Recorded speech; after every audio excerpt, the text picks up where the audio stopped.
Good evening, everyone. I welcome to today's event. And to those of you tuning in our YouTube channel, thank you for joining us. My name is Mariam Al-Rashdi, and I will be your Master of Ceremonies for tonight's event.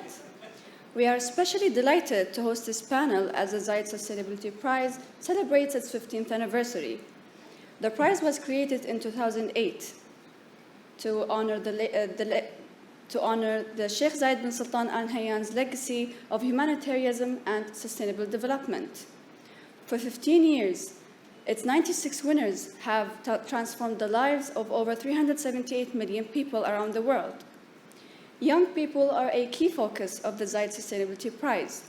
We recognize that today's youth are tomorrow's sustainability leaders, and we want to empower them with the knowledge, skills, and passion to take an active part in creating sustainable communities. The theme for today's panel is empowering the next generation of sustainability champions, and we are joined by Zayed Sustainability Prize alumni and industry experts who will share their experiences and hopefully inspire you to pursue a career in sustainability, where you can make an impact on the world and accelerate progress towards the UN Sustainable Development Goals. To commence this panel, I would like to introduce Lamis Ben Harb, co-founder and CEO of Ecobiotech Middle East Manufacturing, who will deliver a talk on her journey as an entrepreneur in the sustainability space. Join me in welcoming Lamis to the stage.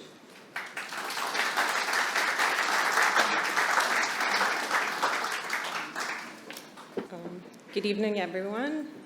Hope you can hear me. This is the main mic. Okay.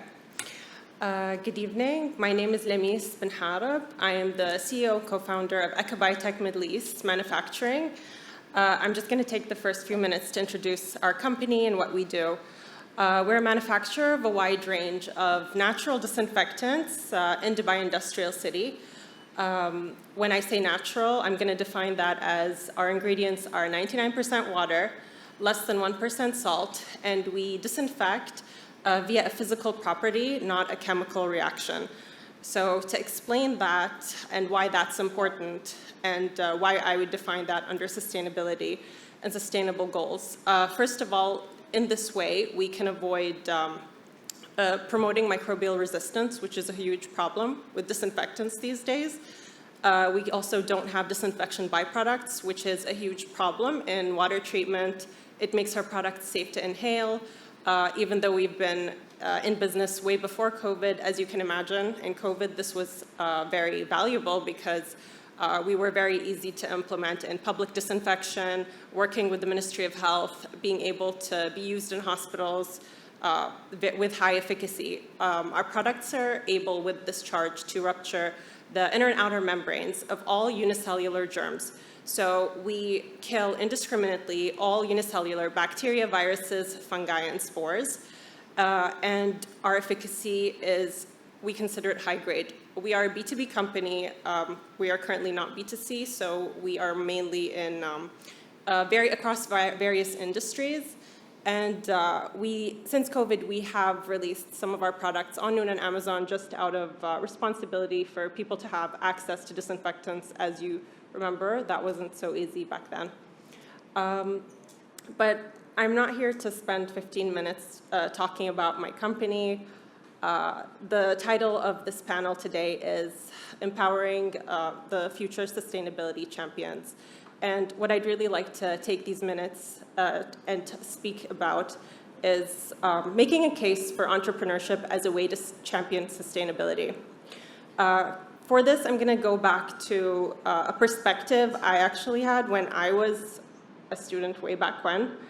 And since we do have some students from Columbia tuning in, actually this was when I was a student in New York City, way back as a Pratt student on 14th Street, and I was doing a master's steeped in sustainability at the time. My perspective within my thesis was that the fact that we view sustainability as a niche is actually problematic, because that's not how the rest of the planet works.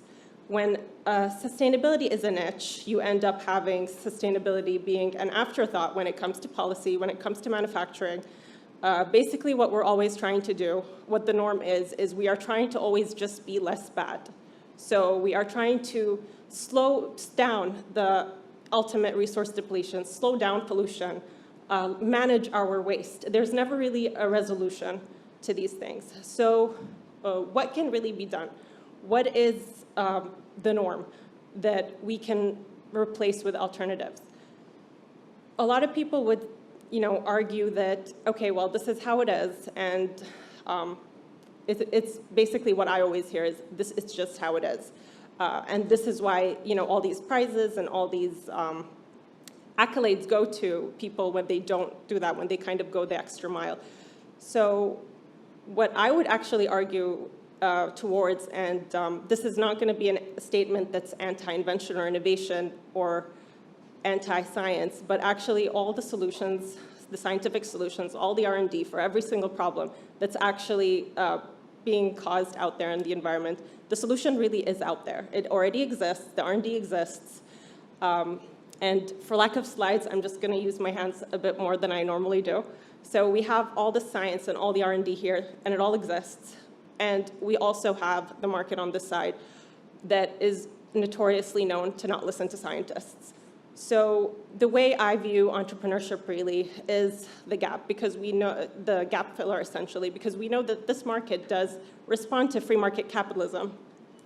So the way I would, or the perspective I would like to offer is that if you utilize or develop or take a solution that already exists, you don't have to be the inventor. It's great if you are. It's great if you're the innovator, but you don't have to be. I didn't invent ionization, but my business is based in it. My first startup is based in biodisposables. I didn't invent biodisposables, but I did develop them, and I did develop the current products that we have for our current company, and I did recruit people that fill the gaps I needed to fill, and I did focus on the business side.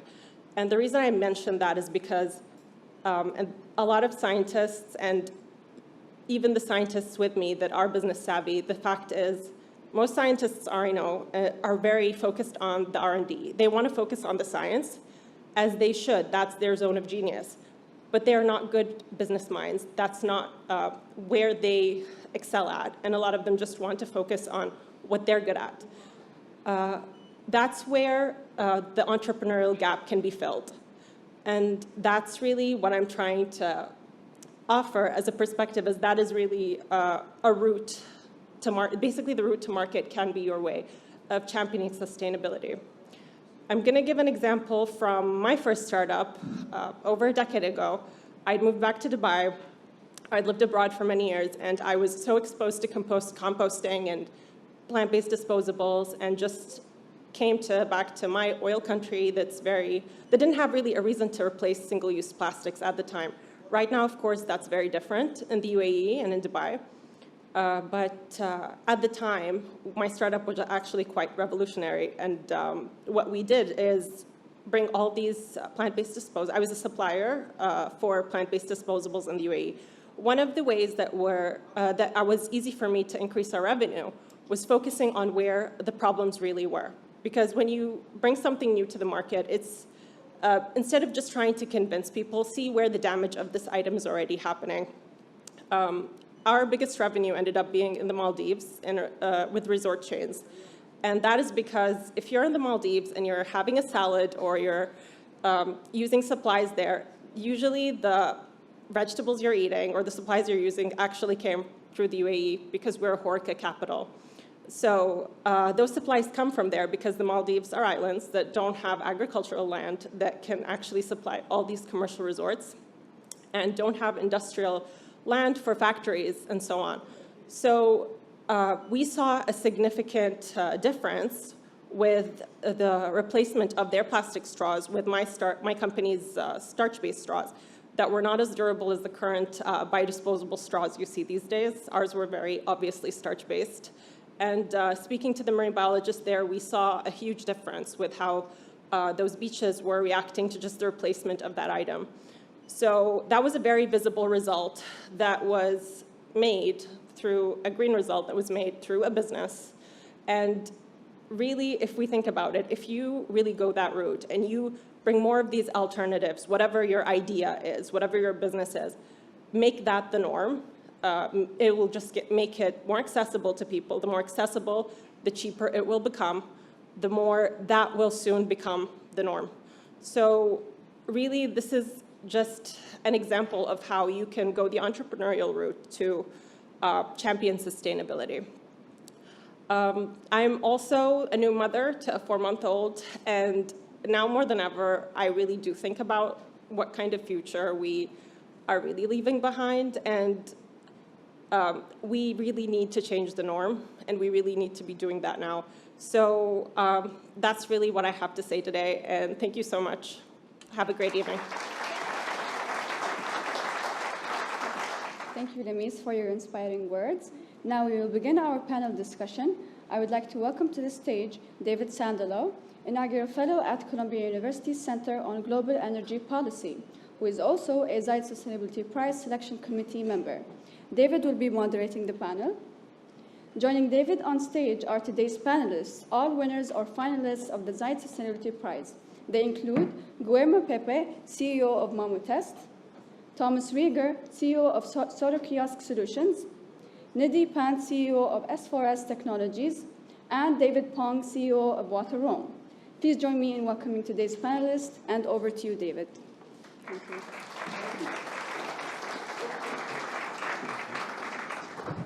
Thank you so much.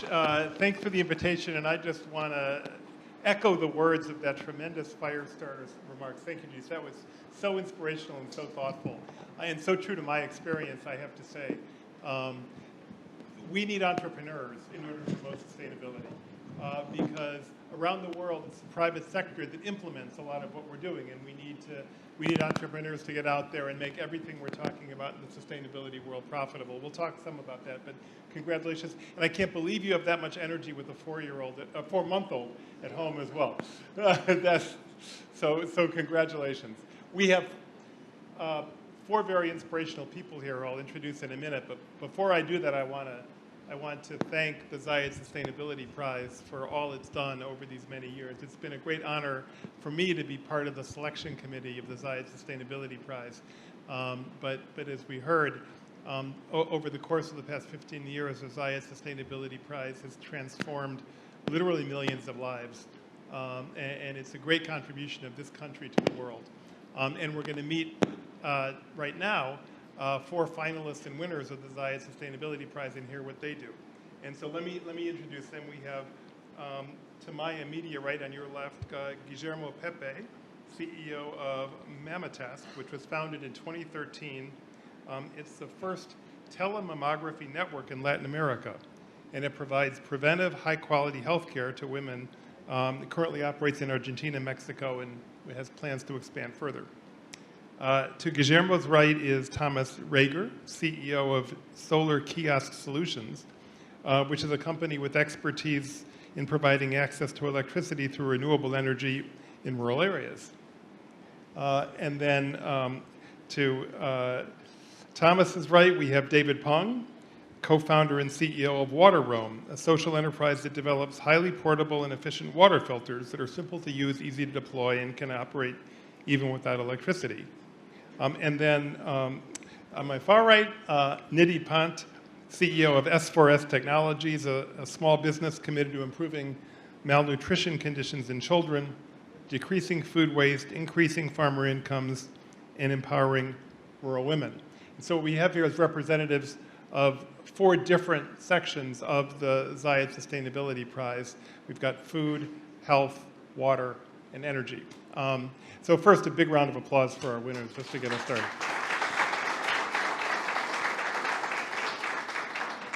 And Guillermo, let me just start with you. Why don't each of you talk about what you do? What does your organization do, and what do you do? What's the vision?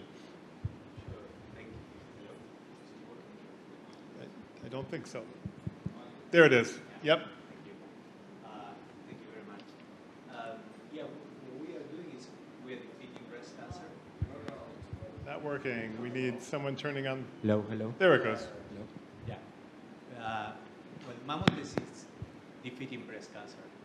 We are starting in Latin America, but we want to go global. it's a high-quality diagnosis and patient support digital platform. Well, that's what we do.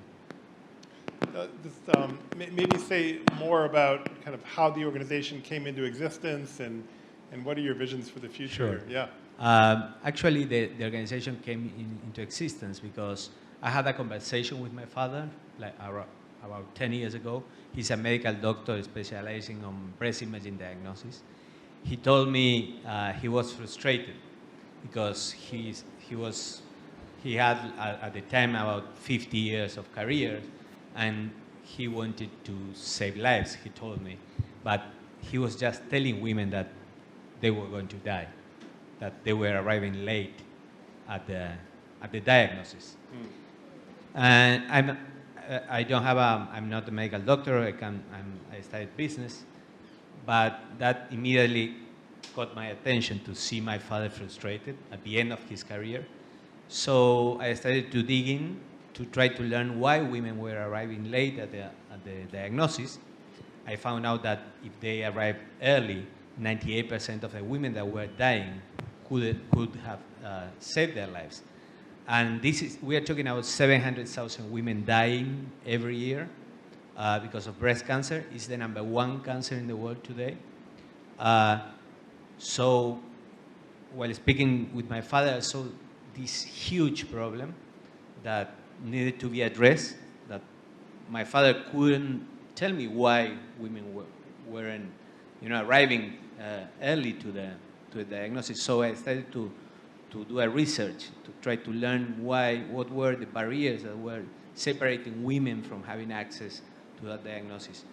And of course, I found out that there were many, but especially 4 that were distancing those women. Those were lack of technology, lack of mammography units, digital mammography units, lack of legislation that to encourage women to go for a diagnosis every year once they are 40 years old, lack of education in many places. Women don't know that they have to go yearly for a mammogram when they are 40 years old, and lack of medical doctors. Usually in developing economies, medical doctors are concentrated in big cities.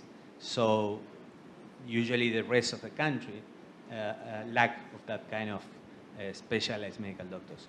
So that's why I saw the huge problem, I saw the barriers, and I decided to move forward and design the solution that is MammoTest. Thank you for this. And I'll just add a personal note to what Guillermo is saying, because my own mother had breast cancer, recovered completely, and lived a wonderful life for decades after recovering completely. So thank goodness that she was able to get the early treatment from. I'm glad she did. Thomas, tell us about what you do at Solar Kiosk. Yeah, thanks for the question. Solar Kiosk.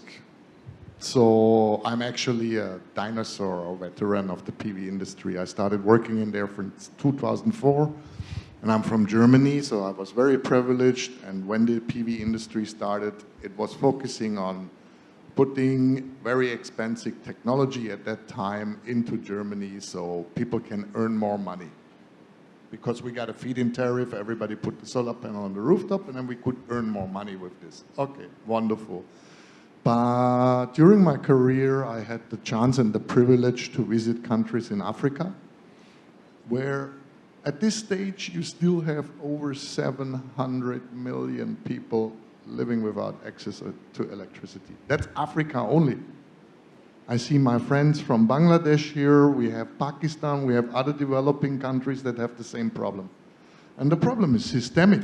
The problem is, like you said, even in South America, services, access to products, access to quality education, access to healthcare, everything lacks as soon as you move out from urban environments. You have no electricity, no access to safe drinking water, which you can tell us about. It's a systemic problem. And we said to ourselves, because I'm an idiot, I'm in the solar industry, I bring energy there. Fantastic, good. That's how we started off. We brought energy to rural communities in Africa, not to cities, rural communities, which is very, very burdensome. because we all share that. We go to rural environments, we have high cost of operations, we have non-funked infrastructures, so it's very hard to do that. But the motivation drove us to do it. But once we brought energy there, we were in that community, we had energy, the people were happy, and then the next problem started, and they said, we have energy, can you bring us water? So what you do now? So slowly we went down the path to say, energy for us is the enabler in a community. When you have brought energy into a community, you can start working on other topics. You can start working on water purification powered by energy. You can electrify a healthcare center. Just put a few light bulbs in there, for crying out loud, and you can give a birth in the nighttime without having to try to shine a light with the mobile phone on what is happening there. And a lot of children die in Africa because there is simply no light in a health center. And you can go down the road with different services that they don't have. And we need to solve this problem. I mean, you know, we talk about a lot of sustainable development goals. We care about SDG 7, which is access to electricity, but we also care about poverty. But if I'm out there and I'm having a problem, a health problem, I need to take the bus. I need to drive to the city. It costs me money. I waste a couple of days to arrive in the capital where I can have my mammogram. What costs me this service of having that mammogram that I should do every year? The poorest people on the planet pay the highest prices most of the time for the shittiest quality products and services, and that needs to change. And we started to work on this conundrum to bring systemic change powered by energy, but then going beyond that to really change a couple of things. And we keep on fighting. Thank you for that. We'll come back to both of you to hear more, but let me turn to David from Singapore and ask about WaterRoam and what you do there. Yeah, thanks for the question and thanks for having me. I started WaterRoam in 2014, and that was 8 years ago when I was just about to graduate from the National University of Singapore.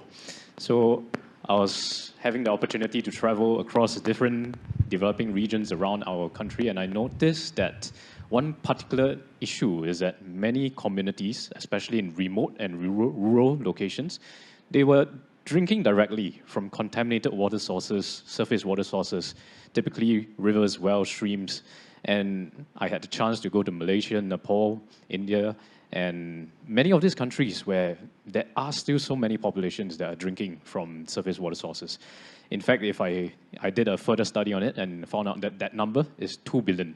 2 billion people. So that's 1/4 of the world that are still drinking from such contaminated water sources. It's no wonder that many are dying from waterborne diseases or having diarrhea and dysentery. So I tried to look at whether there are existing solutions, and together with my group of friends, we saw that it wasn't that there's a lack of solutions. In fact, there are so many solutions out there. But the issue is that many of these solutions don't cater to rural communities and underserved communities. And we found out that many of such solutions are either too complex, too difficult to use and maintain over time, and typically if it is sent into such a far and hard-to-reach location, if it is not serviced well, it's not maintained well, eventually it will become obsolete if no one knows how to maintain it. So that's where we started WaterRoam with a mission to develop decentralized and portable water filtration solutions that can cater to such communities that are underserved with simple to use and easy to maintain and operate systems that can be logistically efficient to supply to anywhere in the world. That's why we call it WaterRoam. You can roam to anywhere in the world with water. So today we have solutions that are very lightweight, very portable. It looks like a bicycle pump inspired by a bicycle pump, and it filters water from rivers, wells, water sources that are surface water sources, and instantaneously provide clean drinking water for an entire community of 100 people without electricity. And so if we have electricity, even better. We can do even more with that. Yeah, thank you. Oh, thank you for that. And Nidhi, tell us about the work you do at S4S Technologies. Nidhi's from India. Yeah. Thank you. Thanks for the opportunity. I studied chemical engineering, and I started S4S, which stands for Science for Society, when I was in college with a group of college friends. We empower smallholder farmers to become processors, that they can convert their food waste, whatever is the cosmetically damaged produce, which does not get the right price in the market, ugly produce, into food ingredients. So we work with smallholder women farmers and help them with technology, access to finance to buy the technology, and provide them training, aggregate, and they convert the produce, say, from tomato to a ketchup. We would aggregate all of this produce, do quality control, uh, to convert it into a more value-added product and sell it to food and beverage industry. We are working with 100,000 farmers and 1,200 micro-entrepreneurs. Uh, why I started this was just to see the nature of the problem being so big. India loses food worth $14 billion, and that is around 30 to 40% of our entire value chain. And when we started looking at the solution, when we started looking at the solution, we realized that we need to prevent this at source. And when we go to the farms, we are seeing 126 million smallholder farmers who live in poverty, don't have access to energy. So solutions like cold chain or cold storage would not work there. Also, if you see food industry, everything is in a central unit, would happen in a big factory because of energy access not being in the villages. So the farmer cannot be a processor at all. And at that point of time, we realized that we need a system which is more decentralized, that gives more equity to the farmers so that they can, through the value addition that can happen on the produce, they can earn an additional income. And that's where we try to match what is needed by the farmers and what's needed by the market. So providing them an end-to-end solution that can help them earn an assured additional income through value addition. And that's what we do. When we started, it was a small number of farmers that we were working with, and now we're working with 100,000 farmers that, for whom we help them prevent the food wastage, give an assured additional income that doubles down their household income. We work with 100% women farmers for processing of the produce and prevent 60,000 tons of food from getting wasted. So an integration of gender, energy, and food that helps us create this impact. You know, it's so inspirational listening to all of you. It's just think about what we just heard. We just heard people who are fighting breast cancer, one of the biggest killers in the world, people who are bringing energy to poor communities, people who are bringing clean water to poor communities, and people who are helping rural farmers increase their income. And I think one common denominator that I hear listening to all of them is these are people who are following their dreams, and people who are saying, I want to make a change in the world and I'm going to make it happen. And at least two of you said, it might, both David and Nidhi said that they started either during university or right after university. I don't know about Guillermo and Thomas, but they started at a very young age. I'm a professor, and I often have students come to me and say, they're looking for career advice, and they ask me questions like, should I go into the private sector or should I go into an NGO? And my answer to them is always, what's your dream? I said, there's no right answer to that question. But whatever your dream is, follow that, because that's where you're going to be the most successful. And I think these four are just a great example of that. In a moment, by the way, I want to throw it open to questions for anyone from the audience, and I think we have microphones. So in a moment, if you have a question, please raise your hand. But just some questions for each of you, just to elaborate. I mean, Guillermo, one thing I wondered about listening to you is that I'm not an expert in the health sector, so I might have this wrong. But my impression is the health sector is dominated by really big businesses. that there aren't that many small businesses and entrepreneurs. And so is that true? And so do you have any advice for people who want to be entrepreneurs in the health sector? Yes, yes, for sure. Yeah, as you said, it's dominated by huge companies, usually pharmaceutical companies that run the business. But and I saw that when I started, and luckily, I guess Thomas and me, we didn't have the chance to start this kind of social impact business during the university, because during our times in university, people weren't aware of what businesses were, how businesses were damaging in general the world, right? So they didn't stimulate us, they didn't motivate us to go for these kind of businesses. I actually, before starting Mamotes, started an e-learning company. I used to have a restaurant chain in Spain, theaters, regular businesses. And I found out, even if some of them were successful, not the e-learning company, I went bankrupt with that one, but the restaurants and the theater in Spain, I was really successful, but I was maybe 32 years old, 33, and even if I was making money, I was feeling empty. And this is what you just said. It's about following your dreams, following your passion. And I found out when I was 32, 33, I wish I had the opportunity to start before, that I didn't want to do regular business. I wanted to do something that was meaningful for me and for the world. So I started to look for problems where I could add my value.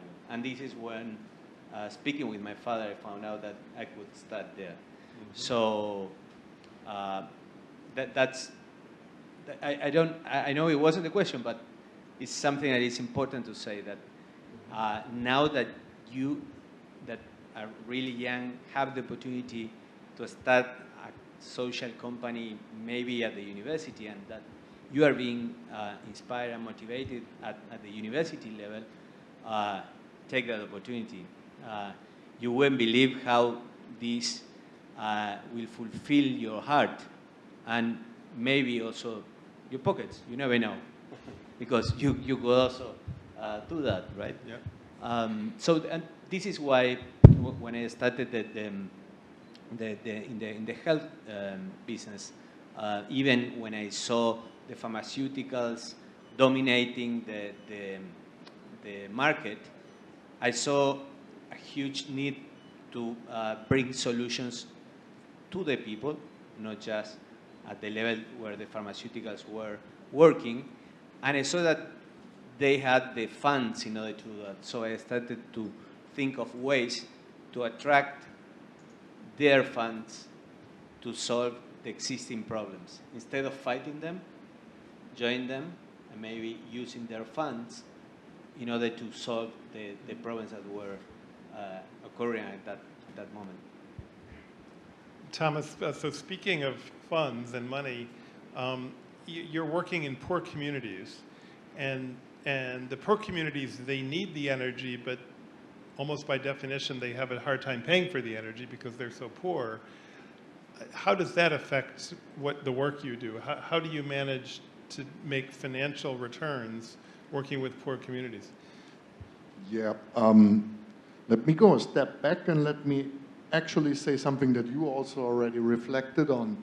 Sustainability means continuous business, and to do continuous business and something that stays and grows and lasts, there must be money flowing. We're in a capitalist world.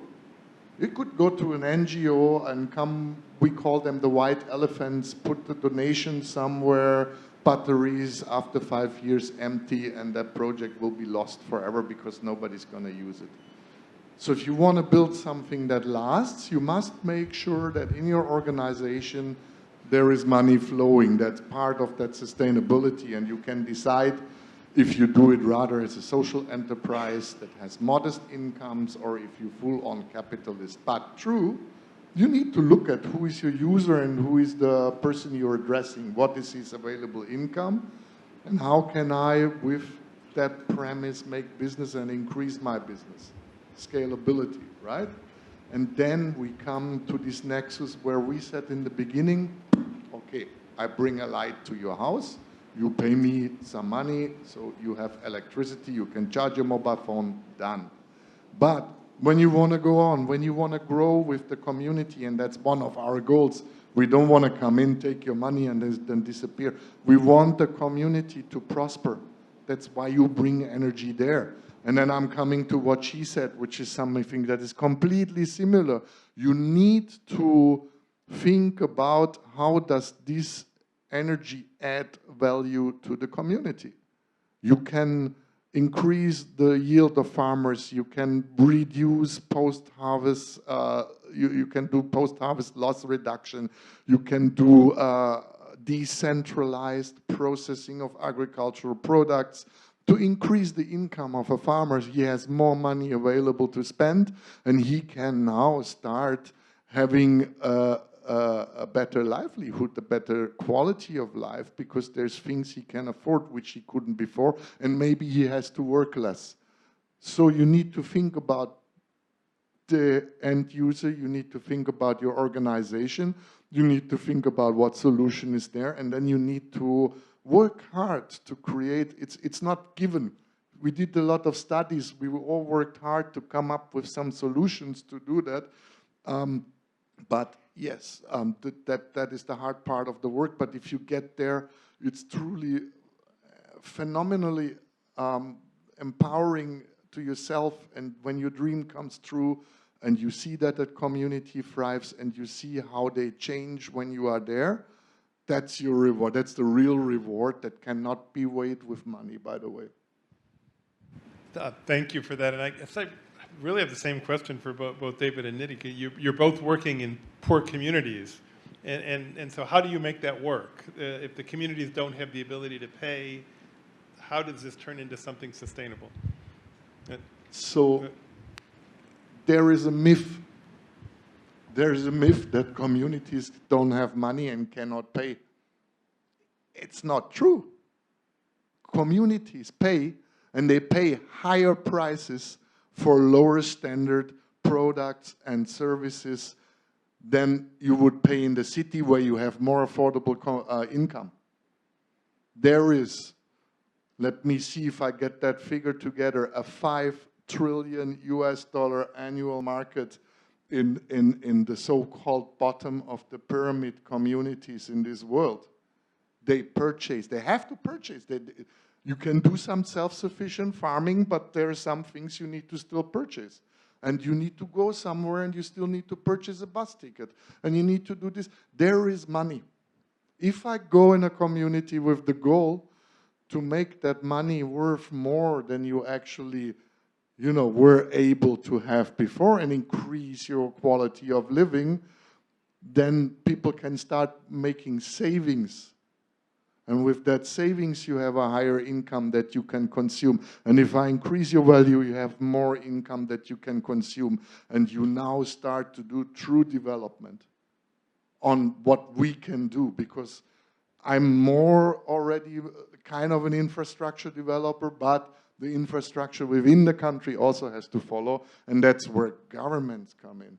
And one of the fantastic things on the Zayed Sustainability Prize on here, and everywhere else is we need to start sitting on the table, and everybody needs to take everybody as a respectful partner, and we need to start partnerships, SDG 17, corporations.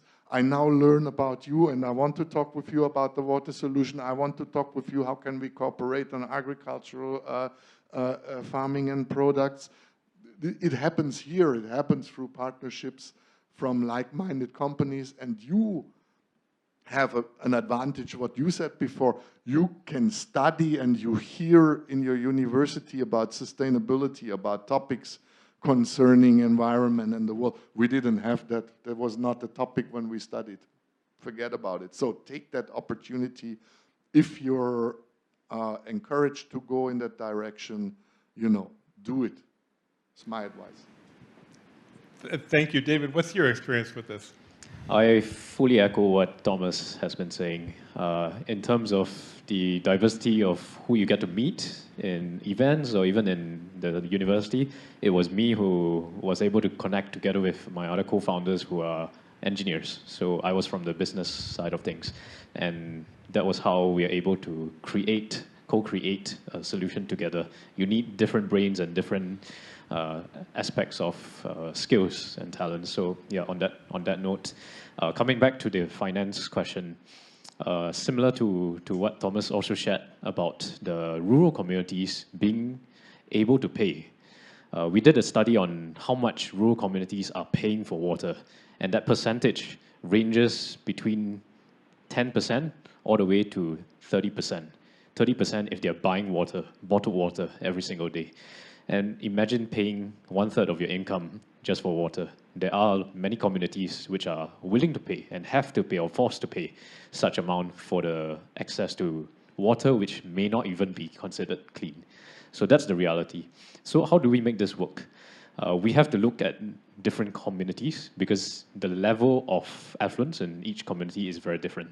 So for certain communities, we see that what they can afford to pay is amount that helps to cover for the operating expenses. So in that regard, we need to find ways to cover the capital expense first, and then subsequently figure a way for their contribution to ensure that the operating expense can be covered, and for future maintenance, sustainability of the project to be ongoing, we got to ensure that their payment helps to cover for that. Yeah, so different consumers and different market segments, we will have a different business model because we also cater to a disaster relief model. So for example, we've deployed to more than 40 different countries for humanitarian crisis, refugee situations, and even right now the Ukraine war situation. There are our solutions that are being deployed, and these are typically bought by the NGOs or international humanitarian organizations. So different models to help to cover for the expenses, whether it's operating expense or capital expense. Thank you. Nidhi, do you have experience with this? And Yes, I think what we all are trying to say is through value creation and then value sharing. Unless and that value creation cannot happen without only a technological solution, but a business model innovation as well. We need to design for the customer. So we need to know who are we working with, who is our customer. So just in our case, when we were young, when I was young, like in college, I thought, oh, there's a problem of food wastage. I have a cool technological solution, and the farmer will pay for it. For the longest time, we were able to sell this equipment to the farmer, but what we realized that we were only able to tap into largeholder farmers, and largeholder farmers are like businessmen, they can afford it. But what about the smallholder farmer? And at that point of time, we realized it, and I think when we were young, we were really married to our solution, and we were not mindful to keep the customer at the center. But when we started listening to the voices unheard, started looking what the farmer needs, we realized that they either want us to decrease cost or help them earn more. So you either like save my cost or help me earn more. And that's when we realized that it's going to be unaffordable for them. And that's when we pivoted. We added like this. We were engineers. We were not knowing how to sell food ingredients. We pivoted from being a equipment manufacturing, food processing company to today a food processing platform where we said that, okay, smallholder women farmers, all these women farmers are new to credit. They don't have any historical data. There's no one in their family who's going to invest in her, who's going to tell her that, oh, this is our disposable. Firstly, they don't have a disposable income. They live in poverty. No one is going to invest in her business saying, okay, take this money and buy this equipment and start a business. So we clearly knew that what our customer needed, who's a smallholder women farmer. So we told her that, okay, take this equipment. We will facilitate the financing from the bank. And when you start earning through this equipment, you will pay per go. You will pay, or there is a rental model. You need to pay a fraction of what you earn. So first we helped them earn more. There was an additional income of $1,000. And from that we said, okay, 200 of it every year goes to the equipment. So the most important part is listening to the customer who are you serving for, and not being married to the solution, but being married to the problem. And the problem here being that we need to give energy access for productive use to all these smallholder farmers. And when this technological innovation got married to a business model innovation where we are no longer selling technology, but selling food from those equipments that these women make, and through that value addition are able to sell this to large companies like Nestle, Unilever, we are able to create that value, and that's when we make the equipment affordable. And at that point of time, we got bank financing for these women who were new to credit. So that got added with a innovative financing solution.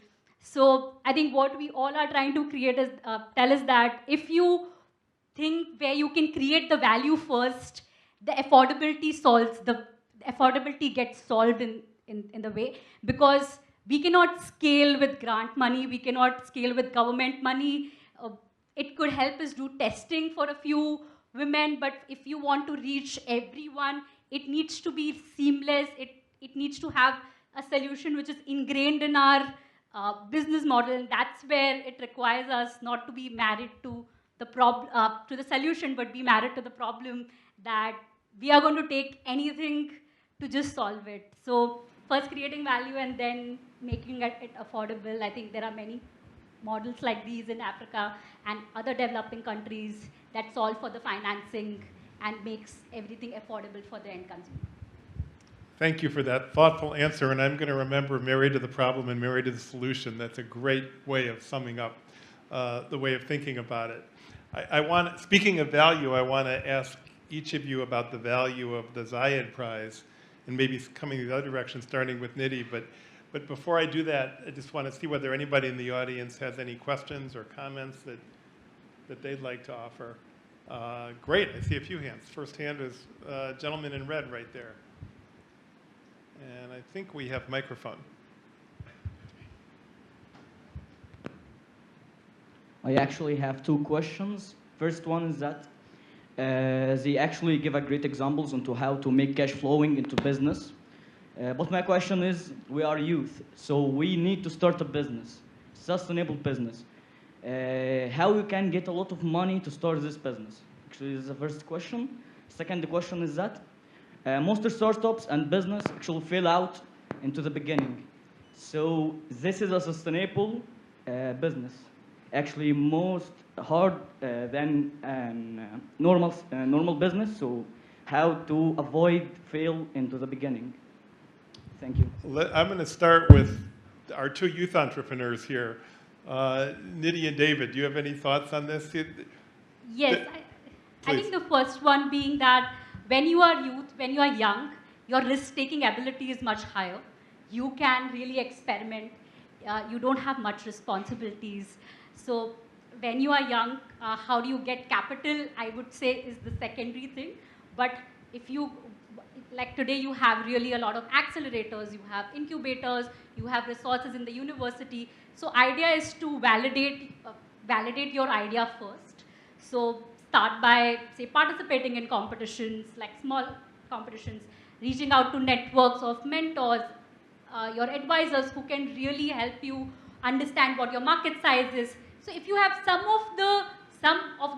some brief idea about what you want to do, I think there is enough capital available at this point of time at an early stage, much more than what it was like a few years back, and specifically also for sustainability business. So definitely an access to capital would be a secondary problem. I would start with understanding what the market size is and then reaching out to various of these incubators, accelerators. I would let David take the second. Yeah, on the first question about capital, I think for us, what we subscribe to is the lean startup methodology. I think that is really helpful to come up with a minimum viable prototype or a product that you can start to pitch to your customers or to prospective customers and just get them to start buying, because the day that you are able to clinch sales, that becomes your early revenues. You don't even have to wait for grant money or funding or investment funding to come in. So the faster you can prove that traction, that you have early users or early customers, that's going to bring in naturally the wave of investment and VC capital that eventually you would like to get. But I think do remember also that I just read an article today that the age of unicorn and the time for unicorn is coming to a decline. And now we are seeing that more and more companies need to be like a camel. So which means like you mentioned about having, how do we raise a lot of money? It may be more difficult and challenging in the current climate. And we are called to be more like camels, where we know how to run the business more sustainably and to be more conservative with our expenses and not burning at such a rate that we cannot sustainably operate in the long run. With regards to the question about failure and risk, I think it really depends on person to person, on how you are built as an entrepreneur. For me, I take risks, but I take calculated risks. That means I would ensure that I calculate the different factors of the consideration and the decision before going ahead with a certain decision. I wouldn't take a gambling risk. A gambling risk means you're not really sure about banking on channeling all your research and development funds into product A or product B, and you just take a gamble on one of it. But I would go more for calculated risk to know how to balance the amount of capital we have, the cash flow we have, human resource we have, and then make that decision to go ahead in our business strategy going forward. There was a question here. Yes, ma'am.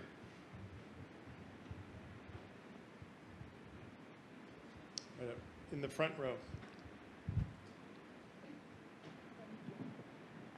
This question for both businesses are based on B2B or B2C criteria. You just said that communities or individuals usually have the money, but they rather direct it to unsustainable solutions.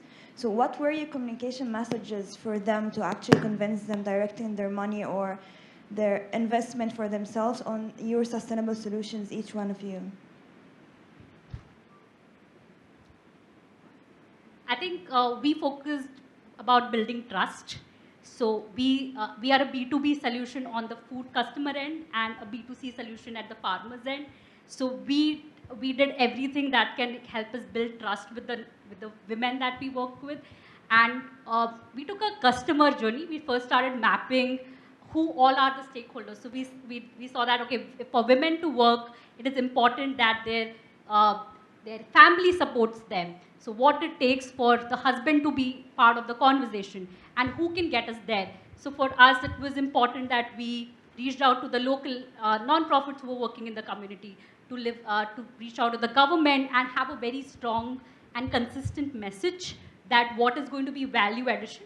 And I think the best example to do anything is to do a pilot, which is to demonstrate some of the trust and make sure that at any point of time we don't create any sort of trust deficit in the process.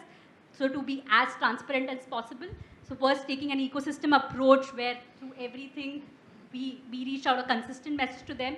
Second is to demonstrate what is the value that we bring in and to make them a part of the conversation or what we are building so that they feel as equal partners and not as a labor relationship. They feel they're entrepreneurs, so there's enough amount of freedom that they can do.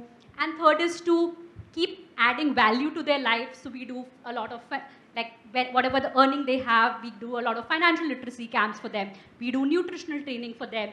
A lot of times, these things also make them such a big part of our, like a big S4S family and not as a separate entity, but as equal partners that when we win, we all win so that the quality is right, everything is right.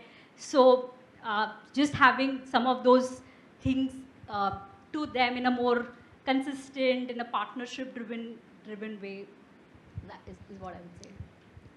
We're running low on time, and so I want to be sure to bring in, I know we had another question or two here, but Thomas, looked like you had a quick answer to that. Did you? No? No, we can speed it up what she said. So behavioral change campaign, inclusiveness, when you go there, discuss with the stakeholders, I would like to add one more important thing: be there. But when we are talking about last mile communities. You have to be there to not only gain the trust, but to keep the trust. Otherwise, if you go away, you lose the trust very rapidly. And then you know, the comfortable thing is you don't have to spend a lot of money in marketing. You do the pilot, like she said, and when the people see, it's like word of mouth travels fast in those communities. They see something works, and it will be adopted very quickly. But to adopt is gonna be very expensive and different marketing expenses than you have when you buy an ad campaign or a TV campaign to sell a new car here. No, you need to go out there and you need to do your field work, and you need to calculate those operational expenses in there. Thank you. Let's get questions from here. Yes, ma'am.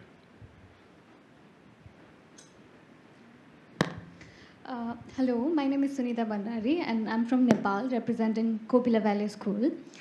And thank you so much to all the panelists. It was really nice to hear about your stories. And while listening to you all, I could relate that all of your project could be really applicable in our area, in our Nepal, because it's a developing country and we have all those challenges. So I was thinking, how could an individual, how could an youth from us be an agent to replicate your model in our communities? So yeah, thank you. How can what you're doing be replicated around the world? Any thoughts on that? Yeah. Thanks a lot. Let's have that agent talk. When we do, and what David said before, this is very important, and communities are different. If I go to Africa and I go to Kenya, you think, it's one country, you do your business model and then you replicate. No, Africa is 56 tribes or even more. I don't have the number by heart. And when I go to the Maasai tribe, which are, you know, the cattle herders, or I go to Kisumu, which are fishers, it changes. It's already, maybe I need to adapt my business model in this local context. If I go to Nepal, maybe I need to, you know, look at localizing the business model. While we go along, we learn slowly, but that's a learning process. Where every new country we go, what's the difference to where we've been before? To set our KPIs as such that I know what do I need to recognize that can change if I go somewhere else in order to be ready to scale on an international level. I had discussions with Nepal before with people that were providing schools with drinking water, and there were a lot of things that we wanted to do. But when you want to do that growth, you need to be ready. You need to go into some kind of franchising model where I say, I have this, and we want to replicate it in Nepal, but let's look at the business model on the ground before, and especially those values that might change from one country to the next in order to replicate. But we're very happy to discuss these things because we want to grow at some stage. But in order for us to grow, for all of us, we have to first reach our first size that we can say, now we are, you know, very well in that country. Now we can take on the task to grow, because otherwise you lose your focus and your operational excellence. And that's for everybody. Don't grow too fast. One thing I just want to throw out there, you talked about mistakes before. Do not grow too fast. You're killing your business. If you cannot master your operations anymore and you grow too quick, you are going to have a problem very quickly. So always grow in the right pace. We are over time, but we have one more question in the audience. I want to bring it in, and then a quick answer, and then we're going to move on to the next speaker. Huh? Now it's working, yep. It's not really a question, is that whenever you're working with communities, faraway communities, you have to know what they want, not what you want. You have to listen to them all the time. You don't have all the solutions. You are stepping in their lives, so please listen to them. Don't think you have all the solutions. You do not have it. You're going to listen to them, And then you're going to, with them, have an answer for it. Thank you for that Listen to them. powerful point. And would you like to introduce yourself briefly? Because we have a prize winner here, I think. And yeah. Yeah, I won this year the Health Zayed Sustainability Prize, and I work with indigenous people in the Amazon forest. So please listen to whoever you're working with. We do not have the solution. We have to work the solution with them. Thank you for that message. Thank you for all your tremendous work, and congratulations on winning the prize. This could keep on going for so long. I'm so frustrated. I have to call it to a close, but thank you so much. Congratulations to all of you, Guillermo, Thomas, David, Nidhi. Please join me in giving them a big round of applause.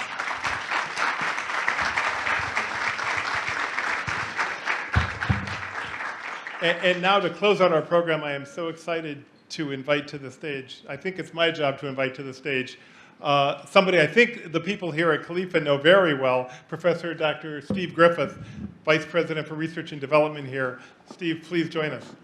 So delighted to be here. And Steve is a busy guy. I know he was just on stage over at ADNEC, and you had to miss the beginning of this session.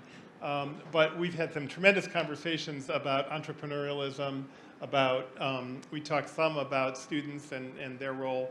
But maybe just to start with a question about research and development and entrepreneurialism, because that was a theme here already. And kind of, I know in my country, in the USA, universities are very good at producing research and development. They're not always that good at producing entrepreneurs, and they're not necessarily that good at taking the lessons from research and development and turning them into companies. Is that something you're working on here, and any thoughts on that topic? That's a great question. I'm sorry I missed the beginning of the discussion today with the panelists. Looked like it was a great panel. At the university, so we'll talk about Khalifa University and what we're doing. At our visionary level, we aspire to be a university which is at the forefront of 21st century universities, or research intensive. So I think about research intensity. I don't think it's just about publishing papers and doing the academic things. I think about the innovation piece. Innovation is about creating a solution for whoever your customer is that's going to add value to that person. So there's 3 pillars that we're pursuing at the university, and I think these are all pillars that need to be pursued when you're looking at innovation. One is education, and so I'm in charge of research, but when you look at the education, you're talking about creating the human capital that can become the entrepreneur. So in today's society, in today's world, what you really need to think about is how you create a student that is not just someone who's trained in the traditional sciences and engineering disciplines. You got to think about people that can be analytical thinkers, they got to be critical thinkers, they got to be creative. They've got to be very resilient to a very rapidly changing world. That feeds into the R&D. In R&D, yes, we do things methodically. We do things in a very scientific way so that we can address societal challenges. But if you're trying to become an entrepreneur, if you want to be someone that's going to make impact, it doesn't really stop there.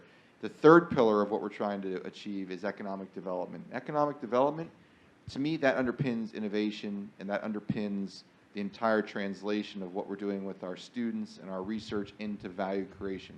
So economic development is about really finding a solution and not a technology that's looking for a solution. So I always tell people, don't tell me what your technology is, tell me what your solution is and how whatever you've done in your education, in your research, can translate to something that creates the value. So at the university, visionary level, we do want to be this paradigm for the 21st century research intensive university, but that needs to be very tightly coupled with thinking about innovation in a holistic way. I'm curious, from your vantage point, you're seeing lots of different solutions, lots of different technologies. Any that particularly excite you right now, areas that you think are particularly hot that people should be paying attention to? Or? Well, I'll give you the perspective. So the UAE has now established a Research and Development Council. I'm a member of the council. It's chaired by His Highness Sheikh Abdullah. And so this year there will be a number of themes rolled out. There'll be sectors that are being looked at very closely, and then there'll be a number of priority technology domains in which we think these sectors can be best addressed by the technology we'll develop. Energy transition is extraordinarily important. That is one of the major themes we're going to be rolling out. Second is water security. So in addition to looking at energy, we know water is quite important. The third is health, human health. It ties in a lot with sustainability. But to me, if you're looking at where you're trying to create well-being, in addition to climate and water issues. Health is extraordinarily important. And the fourth is food security. So there's four major areas that we need to address. Now, underpinning technology platforms, to me that's very exciting because once I know there's these domains where we need to tackle big challenges, the big existential kind of challenges facing the planet, how do you do it? What are those technology sets that allow you to really do something new? Advanced materials and manufacturing is one area. So, UAE now, Khalif University got this extraordinarily large grant, $100 million with graphene 2D materials. We're seeing how we can take the next generation of materials into applications which can feed into all the challenges faced around energy transition, healthcare, water, and food. Other one is intelligent and secure digital systems. I don't talk about artificial intelligence itself because everyone's now hearing about artificial intelligence. I'd say intelligent systems that can do something for you that are secure. Machine learning is a big part of that, but there's other pieces to it as well, robotics, data science, and the like. When you talk about particular technologies, we can go on forever about what's really exciting. Because this is the year of COP28 for the UAE, because we're pursuing sustainability, there's a few topics I think are important. And they allow me to give examples of where I see what I'm talking about brought into action. You first have to think about what your solution needs to be. And so if we're looking at where we really need to have a big impact is dealing with carbon. Now, we can hope that we totally get rid of it, that we don't have to deal with it. From my view, since we're now getting more into adaptation and dealing with the fact that there is likely to be carbon, residual carbon to some extent, how do we make good use of it? I think in the coming years, we're going to see a huge opportunity set around the utilization of carbon dioxide, not because it's a villain, it's because it can turn into valuable products. And there's a lot of work to be done in materials, say catalysts. We have established research centers at university here. We have a research center devoted to catalyst membrane separations because utilizing carbon dioxide for things like sustainable aviation fuel is extraordinarily important. You can really think about the next generation of transportation fuels by utilizing something today, which is not good. Second area, which is interesting, is trying to find all the ways in which we can conserve energy, and not from the perspective of going to just electricity, but how do you move away from energy requirement completely? So rather than using, say, a thermal separation, maybe there's a new material which can be a membrane, which can do the separation for you without having to use much energy at all, particularly thermal energy. So a lot of times there's combustion of fossil fuels to do that. Materials is great, and when you're thinking about materials, it brings you into that whole digital realm. The future of materials is not so much going into the lab and playing around and seeing what works. You design materials utilizing artificial intelligence. In the future, there'll be a lot more quantum computing. If you haven't started thinking about quantum, it's a little bit sophisticated to get into a conversation here, but quantum computing, quantum sensing, quantum communication, quantum computing itself will be a way in which we can design new material systems. So we can go on forever, but I'd say that just gives you a little bit of an idea. As you're an entrepreneur that wants to come to solutions that are going to have impact, there's so much to be done. It's a great time to be in the space of, at least I wish I were a student again.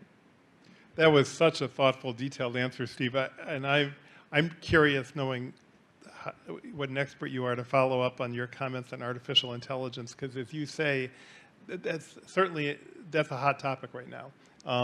And there's this artificial intelligence tool that was just published that can answer questions in 5 paragraphs called ChatGPT. I use it. It's fun. It's fun. And schools all over the world are now worried about their students using ChatGPT as to answer test questions. But any thoughts from the work you do on the potential for artificial intelligence to accelerate work in any of these areas, or actually, guardrails we might need to put around artificial intelligence because of problems that could create? Is that something that you or your colleagues have been thinking about here? It is. So at the university, we have centers around robotics. So robotics, when you talk about artificial intelligence, you talk about natural language processing. That's ChatGPT, GPT, computer vision and machine learning applications, trying to get information and insights from data, which you couldn't get through traditional means. I think artificial intelligence will be pervasive through everything that we do, whether it's materials discovery, it's trying to understand what's out there in the world as far as the information base that we have and make sense of that, gain new insights. ChatGPT, if we're going to see how we can start to get novel information that we can convey in a more meaningful way that can come through these natural language processing approaches.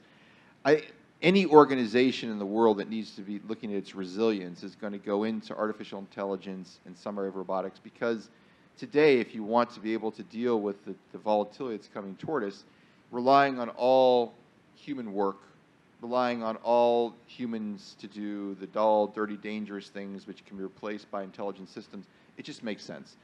That brings me to the guardrail, though. If we're coming to how we are going to have artificial intelligence productively interact with society, we want to make sure that we're augmenting people and not always replacing people in places where it just doesn't make sense, because that's going to be a natural challenge for society if we start bringing machine learning intelligent systems into places where you don't really get value from it. Secondly is, once you train these systems using particularly machine learning, it's like statistics. I mean, you know, I've done statistics for a very long time. Imagine if you're doing a regression and the data you have is not right. It's biased in a certain way that doesn't reflect the underlying population you're trying to understand. It's going to be wrong statistics. Machine learning is just really fancy statistics. So you've got to be very rigorous in your thinking about what you're doing with this new technology suite, because it goes back to classical ways of being trained and being a rigorous academic person, being someone who understands statistics, but it's now being applied in ways which are very sophisticated, in some ways being used to make decisions which could be harmful. So I am personally much in favor of putting a very clear set of guidances around the deployment of artificial intelligence, making sure that we're pursuing rigorous research in its transparency and its interpretability, to make sure that we know what we're actually getting out of the systems is something that we can understand, and utilizing that to make our decisions so that we can hopefully bound the results that are coming to us around this technology suite. I want to close by asking you about advice for students, but before doing that, just I can relate quickly my experience with ChatGPT in the past couple of months, because I was pretty fascinated with it when it came out, like a number of people. And one thing I did was I asked it, because I work on clean energy, and I was wondering what's the potential application of artificial intelligence for clean energy. So I decided I'll ask ChatGPT that question. So I said to ChatGPT, what's the potential application of artificial intelligence for clean energy? And it gave me 5 paragraphs of an incredibly thoughtful answer. It was pretty interesting, talking about how artificial intelligence could improve the management of grids, could accelerate energy innovation, and some other things. That's pretty impressive. But I've also had some experiences where ChatGPT gave me some wrong answers. And I read one commentary that ChatGPT is very confident in giving you its wrong answers. Thank you for saying that. So ChatGPT is an artificial intelligence tool that you can get just on the web. And it's a program, and you can go to it, and just like you type in a Google search engine a term, you can put in a question, and it will give you not a number of links, but it'll give you like 5 paragraphs of text in answer to the question. It's pretty remarkable, actually, and it's gotten a lot of attention because it's pretty good at what it does, but as I was just saying, it's not always right, and it doesn't know when it's wrong, and so there's a lot of reasons to be careful about this tool, but this is a whole other panel. But I think artificial intelligence is going to change a lot of things in the years ahead. It's not support. I didn't know that. You said it's not supported here? Ah.